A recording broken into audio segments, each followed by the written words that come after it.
این چیزی که پیش اومدن سبک زندگی خارجی رو ارزشی کردن، یعنی دیسکوتک و نمیدونم مشروب خواری و بیبندوباری شده ارزشا.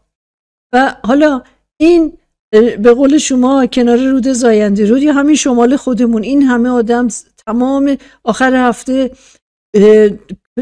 میگن دراز و کوتاه قد میکشن، صف میکشن، شمال میان. خب اینا هزینه بره، اینا از کجا میادش؟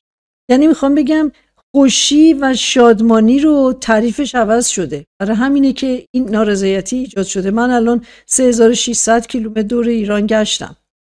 ما رفتیم از کرج رفتیم کرمان، از کرمان رفتیم مشهد، از مشهد از طریق گرگان برگشتیم کرج.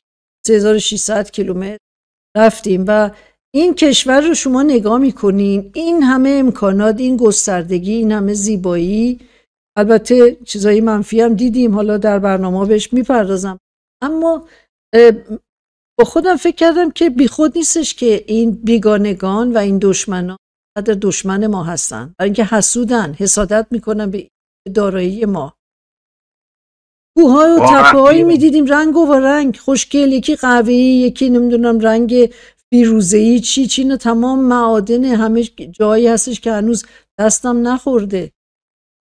حسادت میکنه.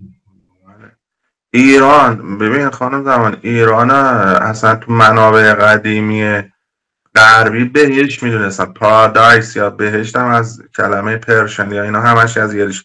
و واقعا به معنای واقعی ایران بهشت جهان.